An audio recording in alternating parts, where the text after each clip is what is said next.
Lietuvos boksininkų dvikova su suomiais, didžiausios sostinėje sportinių šokių varžybos ir intriguojančios krepšininkų rungtynės. Toks savaitgalis laukia Lietuvos sporto gerbėjų. Tarp valstybinio mače Lietuvos boksininkai susikaus su Suomijos rinktine. Visos kovos bus tikrai gražios. Net iš tikrųjų nereikėtų turbūt išskirti nei vienos, nei kitos. Jos bus pakankamai visos stiprios ir apylygės.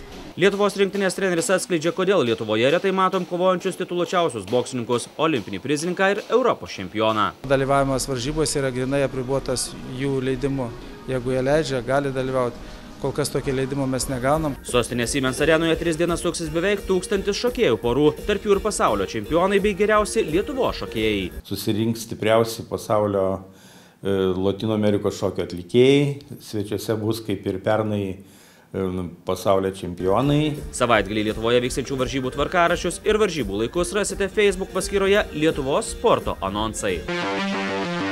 Lietuvos bokso rinktinė šeštadienį Tauragėje susikaus su Suomijos rinktine. Tarp valstybinėme bokso mače iš viso vyks 8 kovos. Lietuvos rinktinės gretose kovos dauguma šalies čempionų. Kovos Edgaras Kurdelis, Lietuvos čempionas daugkartinis, kuris dalyvavo ir atrankoje olimpinėse žaidynėse, yra pasiekęs tikrai nemažų pergalių. Kovos 64 Aleksandras Mironovas, kuris irgi yra Lietuvos čempionas šių metų. 81 kovos Paulius Zujevas, Lietuvos čempionas, 91 Tadas Tamašauskas, Lietuvos čempionas. Nedalyvaus tik tai Eimantas Stanionis ir Evaldas Petrauskas, o taip beveik visi stipriausiai boksininkai. Suomiai turi neblogą rinktinę, iš tikrųjų, tikrai visose svorėse yra pakankamai stiprus boksininkai ir manau, kad tai tikrai nebus lengva su jais mums, tikrai nebus lengva. Visos kovos bus tikrai gražios. Kai pradedu kalbėti, pradedu galvoti apie tai, kad visos kovos bus tikrai gražios. Net iš tikrųjų nereikėtų turbūt išskirti nei vienos, nei kitos. Jos bus pakankamai visos stiprios ir apylygės.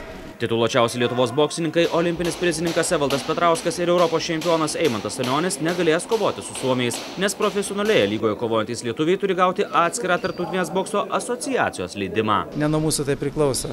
Jis turi kontraktą su IPB, su mėgėjų profesionalo, kaip pasakyta, lyga ir jo dalyvavimas varžybose yra grynai apribotas jų leidimu.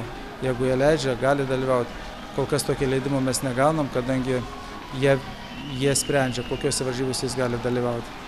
Tai net negaliu pasakyti tiksliai, kada jie galės. Tas pasiliečia ir Evaldas Petrauskas ir Eimantas Stanionis. Mes turim paklusti mūsų tarptautinės federacijos nurodymai. Idėja rengti tarp valstybinius rinktinių mačus gimė pernai ir praėjusiais metais jau buvo surengta Lietuvos ir Lenkijos boksininkų dvikova. Ją įtikinamai laimėjo lietuviai. Dėl pačio populiarumo, dėl parodymo mūsų boksininkų mes ir nusprendėm, kad dėl motyvacijos patiems sportininkams nusprendėm, kad reikia pradėti kažką daryti. Pirmiausiai pradėjom nuo tų tarp valstybinių mačų.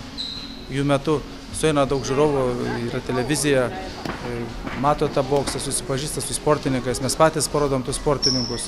Ir tiem patiems sportininkams atsiranda motyvacija, nes jie atsiranda daugiau gerbėjų ir yra prizai vertingi, gauna vertingus prizus. Kitais metais planuojama surengti net kelis tarp valstybinius susitikimus. Idėja kurti Europos bokso lygą, kurioje kovotų šalių rinktinės, aktyviai palaiko Baltijos ir Skandinavijos šalys, taip pat Vokietija, Lenkija ir Baltarusija.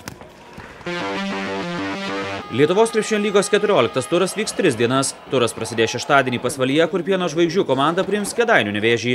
3 rungtynės vyks sekmadienį. Utenos Juventusas susitiks su Klaipėdos Neptūnu. Outsideriai Šiauliai namuose žais su Vilniaus Lietuvos Rytu, o Panevėžio Lietkabelis savo aikštėje rungtyniaus su Prienų Vytautu.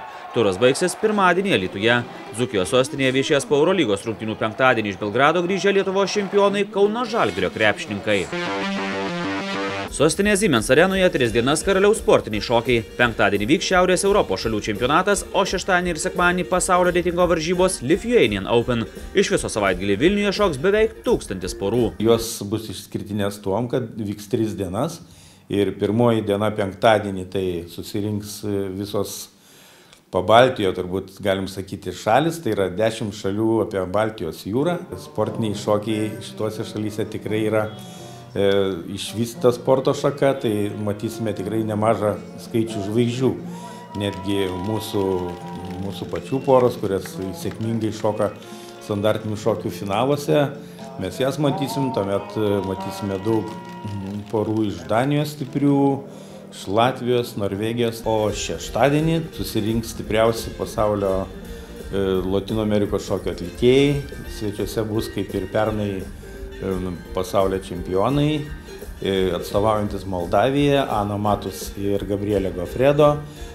Bus pasaulio čempionato finalininkų, aišku, atstovaus ir mūsų stipriausia pora Miglė Klupšaitė ir Jokūbas Venskus. Sekančią dieną varžysis standartinių šokių atlikėjai ir galvojame, kad sulauksime ne mažiau 600 porų per tas 2 dienas. Lietuvos sportinių šokių federacijos vadovai džiaugiasi, kad šalyje netrūksta šokančių vaikų ir lietuviai nuolat patenka tarp geriausių pasaulio šokėjų. Mūsų trenerių tikrai tokio nuoširdaus darbo dėka. Tų porų mes visada turime, mes visada matom perspektyvą, mes turim, aišku, visada ten 1-2 poras tokias jau tų meistrų, bet jų įkandint seka visada kažkur jau išlenda pusfinalyje arba ten jau rimtai ketvirtfinalyje, tos poros, kurios po 2-3 metų visada rodo gerą rezultatą. Aišku, tai yra ta mūsų piramidė, kur tikrai masiškai yra gerų, perspektyvių mažų šokėjų. Treneriai tikrai išmano savo darbą ir paruošia vaikus gerai techniškai. Ir aišku, jiem po to tas progresas įsijungus treneriams aukšto meistriškumo poros, kurie treniruoja. Mes visada turime tų žvaigždžių. Buvo žuvėdra, dabar standartiniai šokiai mangos, gal praeis porą 3 metų ir lotinistai pasitems. Manau, kad Lietuvoje šokiai neblogiau gyvena kaip krepšinis. Vilniuje jau 16 metus iš eilės vykstančios Lithuanian Open yra vienos didžiausių sportinių šokių varžybos Lietuvoje. Jas lenkia tik Kaune jau 52 metus iš eilės organizuojamos varžybos Gintarinė pora.